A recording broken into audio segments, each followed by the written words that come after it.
What's going on, everyone? Welcome back. Today, we've got our Week 3 fantasy football wide receiver starts and sits for every single matchup. So make sure to tune in. If you enjoy, hit that like button, subscribe, give us a follow on Twitter at AllDayPigskin to continue interacting with us there. Let us hear in the comments section your thoughts. Do you agree, disagree, along with any other questions you guys might have? We will do our best to answer them all. But with that being said, let's get right into it. Today's video is brought to you by DraftKings. The football season is officially kicked off, and teams are celebrating their first wins of the season while others are revisiting their game plan. Whether your team won or lost in Week 1, DraftKings Sportsbook, an official sports betting partner of the NFL, is giving you a shot at an easy W. New customers, all you have to do is bet $5 on any NFL wager, and you'll instantly receive $200 in free. And we kick off Week 3 on Thursday with the Steelers at the Browns. Divisional clash here. As far as the wide receivers are concerned, I don't necessarily love this matchup. You're going to start Deontay Johnson for the Steelers, but he just doesn't have the same upside that he did last year. I've been harping on that all off season. I've said that the first 2 weeks. Sure, he's going to get the volume, which is why he has the value, primarily in PPR formats, but with Mitch Trubisky under center, this offense just isn't as potent, and, Deontay Johnson isn't going to be in that wide receiver 1 category. I have him as a mid-level wide receiver 2 that is very much so volume dependent. As far as the sits here, I'm sitting Chase Claypool, I'm sitting George Pickens. I've said it all season long. With Trubisky under center, the Steelers do not have multiple fantasy relevant wide receivers. For the Browns, I know Amari Cooper's coming off a huge performance, but I think this matchup here is going to be lower scoring. This is the best defense the Browns have faced so far by a long shot, and I think it's going to be a run-heavy script. So for that reason, I'd rather sit Amari Cooper. I think he's going to be very boom or bust. If you're desperate, you can play him, but again, I think he's going to be a boom or bust play, like a, potentially best case scenario, like a low end wide receiver 2, and then potentially, worst case scenario, single digit numbers. And then I'm sitting Donovan Peoples-Jones. If I'm sitting Cooper, I'm also sitting DPJ. Then we go to the Bills at the Dolphins. This one's pretty easy. As far as fantasy purposes go, you start both the wide receiver duos here, Diggs, Gabe Davis. For the Bills, Diggs coming off an insane performance. Davis wasn't there, so pretty much all the targets went Diggs' way. And this could be a high-scoring affair. We just saw what the Dolphins did versus the Ravens. Tyreek Hill, Jalen Waddle went bonkers as well, just like Diggs. You're going to start both of them. If this is a high-scoring affair, every one of these guys has wide receiver 1 upside, including Gabe Davis, as long as he is healthy. If for some reason Davis does not play, I wouldn't get cute with any of these other Buffalo wide receivers. We saw it this last week versus the Titans. It's Diggs, and then there's a huge drop-off. So these are the names, as you'd expect, that you're going to focus on in this game. Following, we've got the Bengals at the Jets. I'll trust the Bengals wide receivers with Jamar Chase and T. Higgins. I know they're coming off of, performances that were a bit disappointing, especially Jamar Chase. And, maybe we've got that slight Super Bowl hangover with the Bengals, but this is a game where they should get right versus this Jets defense. I expect a bounce-back game from Chase. I expect T. Higgins to put up, mid-level wide receiver 2 numbers, potentially high-end wide receiver 2 numbers. We'll see how Joe Burrow distributes the football here. I'm not going to get cute with Tyler Boyd. He's been the clear-cut number 3 guy. That's been the case all season long, only if there's an injury. For the Jets, yes, I understand Garrett Wilson is coming off an insane performance versus the Browns, but this is a situation where, first and foremost, he's a rookie. There's going to be inconsistencies. Joe Flacco, I think that it's going to change in terms of targets every single game.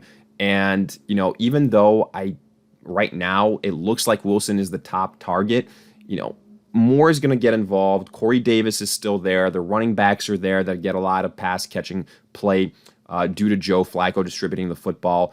But we'll see. He's going to be a very popular waiver wire addition, Garrett Wilson, that is, if he's available at all. But I think he's going to be a boom or bust play. Don't go chasing the points.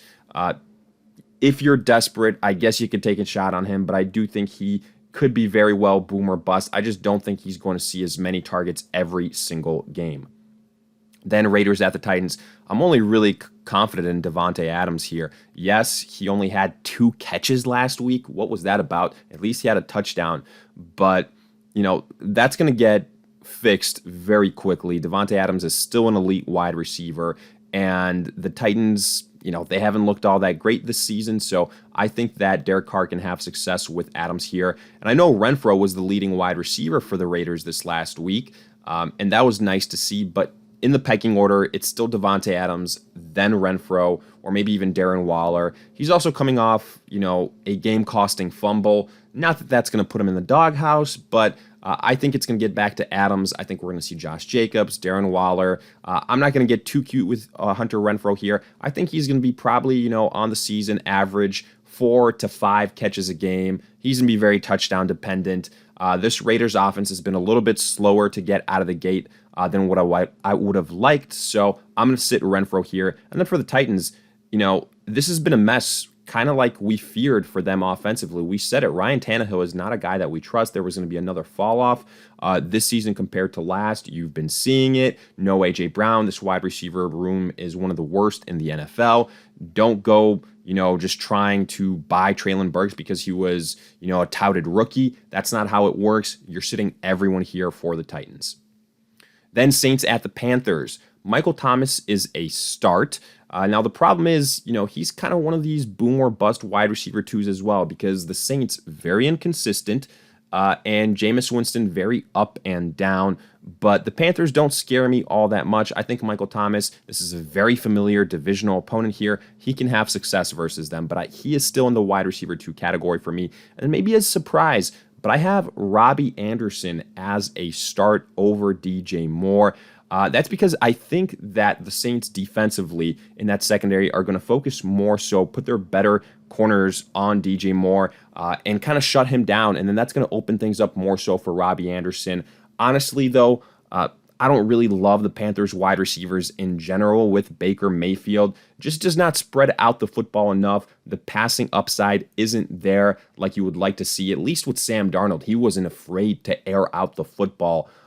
So for that reason, I think either way you go here, the preferred option is Michael Thomas. Both Anderson and DJ Moore would be in the wide receiver 3 category for me. Then I'm sitting Jarvis Landry and Chris Olave, just because, again, I think it's Michael Thomas. I think this offense is a little bit too inconsistent, and especially if Alvin Kamara comes back as well, a lot of targets going to go his way, so I'm passing on these other pass catchers for the Saints. Then Ravens at the Patriots. Only one wide receiver I want to go with. That's Rashad Bateman. Yes, he's kind of been big play, touchdown dependent these last few weeks, but he's the number 1 wide receiver for the Ravens. And Lamar Jackson is having an MVP type of season. At least through these first 2 weeks. We know the upside that he has as a passer. So you roll out Rashad Bateman. I think he's a low to mid-level wide receiver 2. Then I'm sitting Devin Duvernay. I know he had a huge week 1, but then week 2, nothing all that special. Sure, he had a nice special teams play, but that's about it. That's where it ended. I'm sitting him. For the Patriots, yes, Jacoby Myers and Nelson Aguilar are coming off 2 huge performances, but this is the problem with this receiving core for the Patriots and with the quarterback. They're just so inconsistent. 1 week it's going to be one of these guys, the next it's going to be the other, and it's very, very hard to pinpoint. Mac Jones is not a high upside passer of the football. If you're desperate, you're going to go with Jacoby Myers in those PPR formats and standard formats. I wouldn't do it. Myers, you're hoping he gets, like 7 to 8 catches, something like that. That's where his value is. He's not a touchdown guy. He's not necessarily a high yardage guy. You're hoping for the receptions. But again, I think everyone here is just too boom or bust for these Patriots wide receivers. Then Lions at the Vikings. You start the number 1s on these teams, Amon-Ra and Justin Jefferson. Amon-Ra played very, very well this last week. But look, I still have him probably as a low-end wide receiver 1. Looking like a guy that we were wrong on. I thought the targets would be distributed elsewhere, but he's been the alpha so far. Good for him. Good for you if you took a shot on him in the middle rounds. For the Vikings, Justin Jefferson. Yes, he's had a very disappointing game in week 2 versus the Eagles, but so did the entire Vikings team. However, he should have a nice bounce back here. I think this is going to be a high-scoring affair. But then I'm sitting the two secondary guys. DJ Shark didn't do anything in week 2, and then Adam Thielen. Only reason he got some targets is because that game was already out of reach. They didn't necessarily want to do too much with Justin Jefferson, even though he was still the highest targeted guy. I think Thielen is past his prime. It's Justin Jefferson, and then there's a huge gap. So I'm sitting Thielen here. Then we go to the Eagles at Washington. I'll start A.J. Brown for Philly. He continues to be the guy that I prefer in this wide receiver room. Yes, Devonta Smith had a bounce back compared to week 1. Very high scoring affair. But I think this is going to be a closer game. I think this is probably going to be the lowest scoring game we've seen from the Eagles. And, for that reason, I go back to the theory that it's going to be a situation where there's not going to be 2 fantasy relevant wide receivers. So if I had to take a chance, I'm going to take a chance on A.J. Brown. I think Devonta Smith is going to be too boom or bust. For Washington, Curtis Samuel has been the wide receiver 1 for them. Period. He's been getting the targets and he's had touchdown success, just great utilization, great volume. So you're going to start him. I have him ranked ahead of Terry McLaurin, honestly. And this could be a full season thing. McLaurin just having issues, kind of like last year, a little bit boom or bust. If it's not for the touchdowns, he's going to be very, very iffy. He should have, been the alpha on this wide receiver, not being treated that way. But I still think he's good enough, especially here. The Eagles do have that potent offense. So if it gets into a shootout, I don't think that it's as high of a likelihood as we've seen in previous weeks, but McLaurin could be viable just because of his pure upside. I would still start him, but realize he is boom or bust. I'd have Curtis Samuel above him. I have Samuel right now as a low-end wide receiver 2, McLaurin as a high-end wide receiver 3, and then I'm not getting cute with the rookie and Jahan Dotson. He's touchdown dependent. I'm sitting him.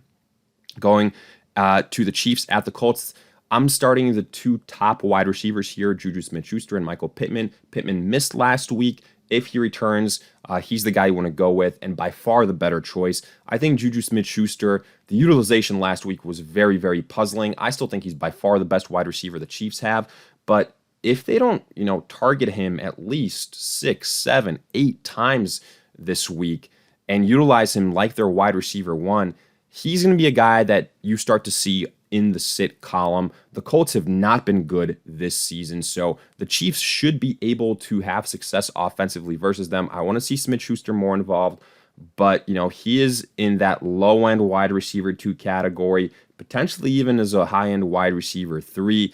But just because, again, he should get so many of the targets, I'm going to go with him. I don't trust the Mecole Hardmans. I don't trust the MVSs. You've seen that. Those guys are, if you think Juju is inconsistent, those guys are on another level. And then with Pittman, he's the much preferred choice. I think he's a wide receiver, low-end wide receiver 1 when he plays. And then guys like Paris Campbell, no thank you. These are pretty much the main names you need to know for the Chiefs and Colts.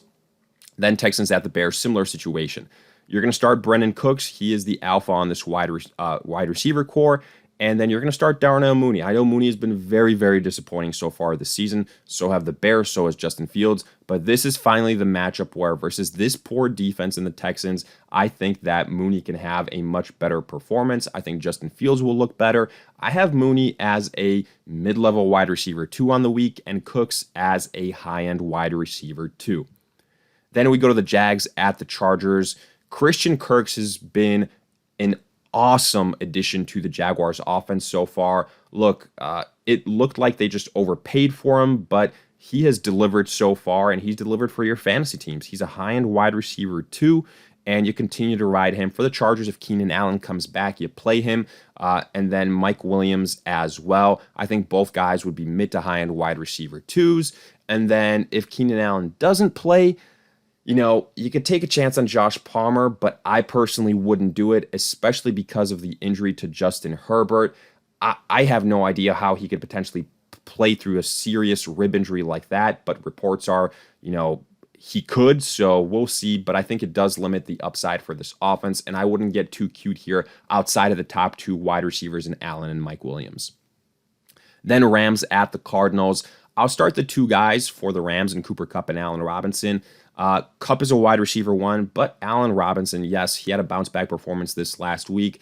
However, we've seen kind of what we need to, and that is that Robinson isn't just going to get the volume that we were hoping for this season. I have him as a touchdown-dependent, low-end wide receiver 2.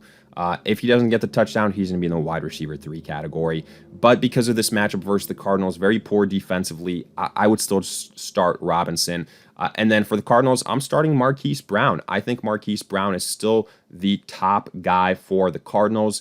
Kyler Murray, going to be very interesting to see what happens here. He's had some horrendous starts to kick off these first 2 weeks, but I think that here with these divisional clashes, you throw the record out, anything can happen. They know each other very well. Brown's still very, very high upside. I have him as a low-end wide receiver too. And then I'm not going to get too cute here. Greg Dortch, AJ Green. It's Marquise Brown, then there's a huge drop-off. And with how inconsistent the Cardinals have been, I just don't want to risk it with these other 2 names. Then we go to the Packers at the Bucs. I'm only starting Allen Lazard. It's as simple as that. Yes, maybe he didn't have as great of a game versus the Bears this last week, but that's for a multitude of reasons because he didn't have to. Aaron Rodgers just handed the ball off, and then he's also coming off an injury, Lazard that is. And on top of that, the Packers are blowing out the Bears, so they didn't have to pass the football. But in tight games, you better believe Lazard is going to be top wide receiver for Green Bay, and I'm going to start him. I still think he is a mid-level wide receiver too, and I'm going to take the chance here versus the Bucs. But everyone else, otherwise, I'm sitting Sammy Watkins. I know he's been kind of a popular name on some waiver wire additions. Trust me, folks, when Lazard is healthy, he is the guy. Afterwards, way too inconsistent. And for the Bucs, they are so injured right now. Mike Evans suspended. I'm sitting all the Tampa Bay wide receivers. I don't have enough faith in Julio Jones and Russell Gage. Potentially, any other additions like a Cole Beasley that's supposedly been added to the team. We'll see if he even makes the roster on kickoff. But the case being here, I just don't trust these guys. I think without Evans and Godwin, Julio Jones being a little bit iffy, it's just a bunch of Jags. It's just a bunch of guys. I don't have enough faith in them. I'm sitting all the Tampa Bay wide receivers. Then Falcons at the Seahawks. I'll start Drake London. That's really the only Falcon wide receiver worth starting because he's going to get the volume. And this is a good matchup versus the Seahawks. I think this could be low-key a high-scoring affair. And on the Seahawks side, even though typically I have Metcalf and Lockett as sits, again, good matchup versus this Falcons defense. I think Metcalf is going to have that kind of bounce-back game. I wouldn't think that Lockett is going to have as great of a performance as he did last week. But look, I have Metcalf as a mid-level wide receiver 2, and then Lockett as kind of low-end wide receiver 2, high-end wide receiver 3 more likely, but primarily because of the matchup. Then 49ers at the Broncos. I'm starting both the duos here, Deebo Samuel, Brandon Ayuk. And say what you will, but Jimmy Garoppolo being the quarterback for the 49ers elevates everyone fantasy football-wise. That includes Deebo, that includes Brandon Ayuk. I think Samuel is a high-end wide receiver 2. I think that Brandon Ayuk could be a low to mid-level wide receiver 2 for the Broncos. Courtland Sutton, if Jerry Jeudy doesn't play since he got hurt in week 2, could be a wide receiver 1. I don't trust the names afterwards. If Jeudy doesn't play, I wouldn't get too cute with guys like a Hamler or anyone else. I think it's going to be Sutton. I think it's going to be Javonte Williams. I think it's going to be tight ends. So these are still the main 2 names here for me. Afterwards, Cowboys at the Giants. I'm only starting CeeDee Lamb. He doesn't have nearly the same upside without Dak Prescott. We saw that. We knew that would be the case, but he's still getting the volume, so you start him. You just have to treat him as a low to mid-level wide receiver too. That's the thing here. And then I know Noah Brown for the Cowboys had a huge game, but I just wouldn't get too cute here. I'm not banking on the fact of there being multiple fantasy-relevant wide receivers for the Cowboys without Dak, so everyone else is going to be a touchdown dependent. I think this is going to be a low-scoring affair. The Cowboys without Dak, Giants in general, so I'm going to sit Noah Brown, and then I'm sitting all the New York wide receivers. If there's anyone you want to take a chance on, I guess it'd be Sterling Shepard, but just way too many inconsistencies. Daniel Jones, nothing special. At the quarterback position, Kenny Golladay, don't get me started on him, or Kadarius Toney. I'm sitting all the New York wide receivers. And with that, we wrap up our Week 3 fantasy football. Wide receiver starts and sits for every single matchup. If you guys enjoyed, hit that like button, subscribe, give us a follow on Twitter at AllDayPigskin to continue interacting with us there. Let us hear in the comment section. Do you agree, disagree, along with any other questions you guys might have? We will do our best to answer them all. But in the meantime, we'll see you guys in future videos.